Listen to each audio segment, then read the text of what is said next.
दोस्तों, आप सभी का एक बार फिर से स्वागत है हमारी आज की इस वीडियो में, जहां हम आपको कुछ ऐसी एंशिएंट डिस्कवरी से रूबरू कराने वाले हैं जिनके बारे में जानने के बाद आप शॉक्ड हो जाएंगे, क्योंकि इन लहौजे में 1000 फीट की ऊंचाई पर मौजूद चर्च से लेकर मैक्सिकन मैमथ्स तक ना जाने कितनी और डिस्कवरीज शामिल हैं जिनके बारे में आपने कभी सुना तक नहीं होगा।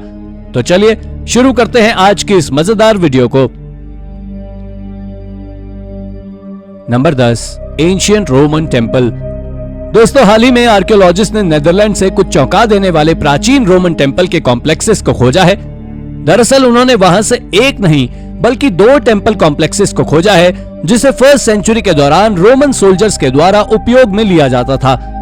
आपको बता दें कि जब इन टेम्पल्स को बनाया जा रहा था तब नीदरलैंड को रोमन एम्पायर की नॉर्दर्न बाउंड्री माना जाता था। नीदरलैंड की कल्चरल हेरिटेज एजेंसी का इसके बारे में मानना है कि इसके पहले कभी भी इस तरह का कोई इतना बड़ा कॉम्प्लेक्स स्ट्रक्चर पूरे देश में कहीं भी नहीं खोजा गया था। इसके साथ ही आर्कियोलॉजिस्ट ने वहां से तरह तरह के स्टैचूज को भी खोजा था और उनके बारे में एक्सपर्ट्स का मानना है कि ये स्टैचूज रोमन गॉड्स को डेडिकेटेड हैं, लेकिन आखिर किस रोमन गॉड को, ये बात आज भी एक रहस्य है। नंबर 9, अबूना यामाटागा। ये खोज नॉर्दर्न इथियोपिया के बहुत विशाल स्क्रबलैंड से की गई है, जो अब तक की सबसे स्ट्रेंज आर्कियोलॉजिकल साइट्स में से एक है। असल में वहां से एक 1500 साल पुराना चर्च खोजा गया था जो क्लिफ्स के बीचों बीच बना हुआ है और वहां आज भी लोग रहते हैं। इस क्लिफ में कुल 35 चर्चेस बने हुए थे, लेकिन इनमें से सबसे ज्यादा फेमस है अबूना यामाटागा। और ये जितना ज्यादा रहस्यमय चर्च है उतना ही ज्यादा रहस्यमय इस तक पहुंचने का रास्ता है, क्योंकि अगर आपको इस तक पहुंचने के लिए वेस्टलैंड में कई घंटों तक ट्रैवल करना पड़ेगा और उसके बाद कई 100 फीट क्लिफ्स पर चढ़ाई करनी होगी। इसके बारे में लोगों का मानना है कि इस चर्च को 5th सेंचुरी में फादर यामाटा के द्वारा उनके हाथों से कार्व किया गया था।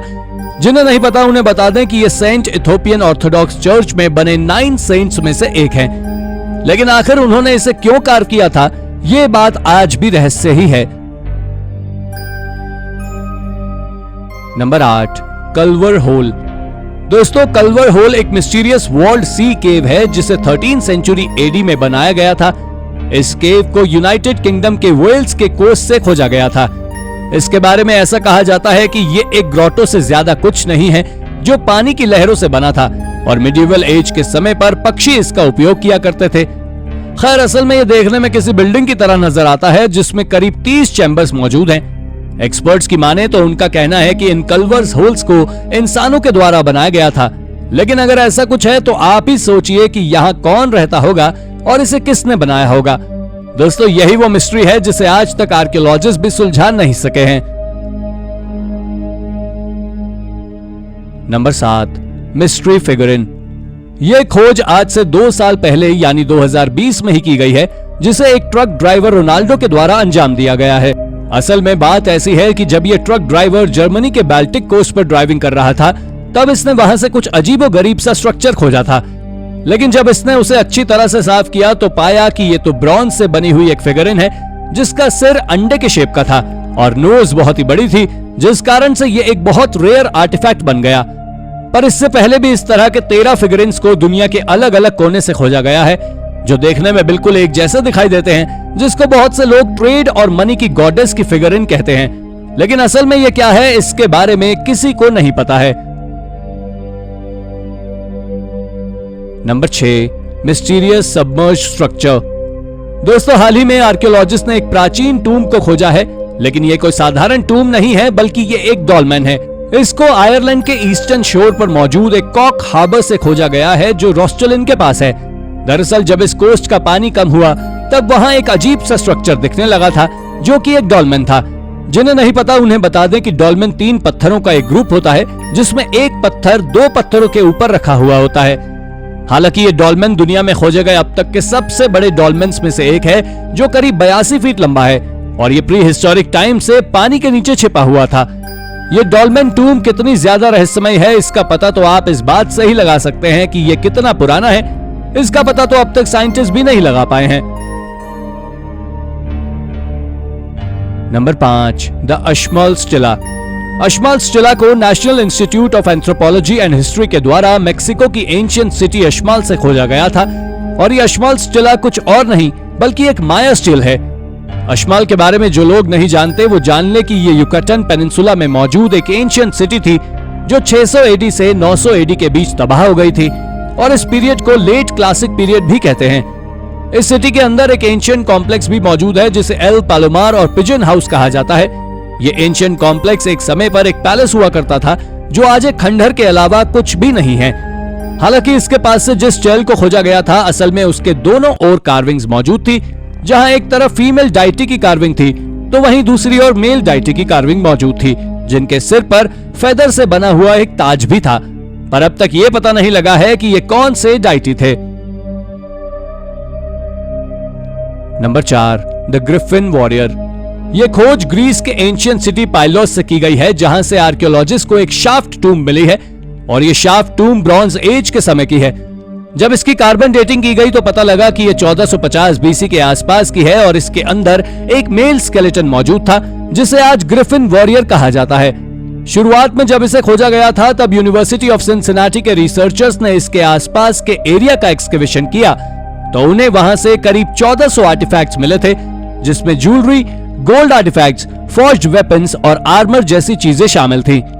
इस ग्रिफिन वॉरियर के बारे में कहा जाता है कि यह भी हरक्यूलिस की तरह ही एक लिविंग लेजेंड था, पर अब भी इस बात पर कई लोग विश्वास नहीं कर सके हैं और कारण है इसके पीछे के कम एविडेंस जिसके चलते आज तक कोई इसको आइडेंटिफाई नहीं कर सका है। लेकिन ये जो भी था उसे राजा महाराजाओं से ज्यादा सोने चांदी के साथ दफन किया गया था। वैसे आपका इसके बारे में क्या कहना है हमें कमेंट करके जरूर बताएं। Number 3, the Dead Sea Scrolls. दोस्तों अब हम जिस खोज के बारे में बात करने वाले हैं वो 20th सेंचुरी की सबसे इंपॉर्टेंट खोजों में से एक थी। आपको बता दें कि ये इंपॉर्टेंट डिस्कवरी कुछ नहीं बल्कि डेड सी स्क्रॉल्स है और इसका मिलना यानी बाइबल के उस वर्जन का मिलना जिसे आज तक कभी पब्लिश ही नहीं किया है। ये फ्रेगमेंट्स इजराइल के डेड सी से खोजे गए थे जिसे कुछ भेड़ चराने वाले लोगों ने खोजा था जो कि एक ज्यूइश मैन्युस्क्रिप्ट है और ये अब तक का एकमात्र बाइबलिकल डॉक्यूमेंट है जिसे 100 एडी के पहले खोजा गया था। इसके साथ ही इसमें कुछ इस तरह के बाइबलिकल स्टोरीज भी शामिल हैं जो सुनने में मिथिकल लगती हैं, जो आपको मॉडर्न बाइबल में कहीं पर भी देखने को नहीं मिलती है। और तो और इसमें भी जायंट्स के बारे में लिखा हुआ है। Number 2, new Mexican mammoths. ये खोज आज से 37,000 साल पहले हुई एक प्राचीन घटना को दर्शाती है। दरअसल बात ऐसी है कि हाल ही में आर्कियोलॉजिस्ट ने मेक्सिको से बहुत विशाल मैमथ और एक छोटे बेबी मैमथ की बोन्स को खोजा है। यूनिवर्सिटी ऑफ टेक्सास के साइंटिस्ट का मानना है कि जिस तरीके से ये मैमथ मरा था ये बात इस ओर इशारा करती है कि इसे ह्यूमंस के द्वारा आज से 37 से 40,000 साल पहले मारा गया था। हालांकि आज से 40,000 साल पहले किसी इतने बड़े मैमथ को मारकर उसे अपना खाना बनाना कोई साधारण बात नहीं है। इतना ही नहीं, इसके बारे में एक और मिस्ट्री ये है कि साइंटिस्ट ऐसा मानते हैं कि न्यू मैक्सिको में इंसान आज से 27,000 साल पहले ही आए हैं। तो ये है ना चौंका देने वाली बात। Number 1, Roman observation tower. Romans के समय की सबसे फेमस सिटी वॉल्यूबिलिस आज के समय मोरक्को में मौजूद है जिसके ऊपर पिछले कई सालों से एक्सकेवेशन और रिसर्च दोनों ही जारी हैं। मगर आज से कुछ साल पहले आर्कियोलॉजिस्ट ने वहां से रोमन के समय का ही एक मिलिट्री ऑब्जर्वेशन टावर खोजा है जिसे कार्थेज एम्पायर के गिरने के बाद बनाया गया था और यह सब 146 बीसी में तीसरे प्यूनिक वॉर के दौरान हुआ था। एक्सपर्ट्स की माने तो उनका कहना है कि यह सिटी एक बहुत इंपॉर्टेंट ट्रेड सेंटर हुआ करती थी जो ज्यादातर ऑलिव ऑयल और जानवरों का व्यापार करती थी और जब ये अपने पीक पर थी तब इसमें कुल 20,000 से भी ज्यादा लोग रहा करते थे। साथ ही यहां से खोजे गए टावर के बारे में ऐसा भी बताया जाता है कि इसे यहां 3rd सेंचुरी एडी में बनाया गया था जिसमें स्टेयर्स यानी सीढ़ियां तक मौजूद थी। तो दोस्तों ये थी हमारी आज की वीडियो। आपको हमारी वीडियो कैसी लगी हमें कमेंट करके जरूर बताएं और हाँ, जाते जाते इसे लाइक और चैनल को सब्सक्राइब जरूर कर दीजिएगा। Thank you for watching.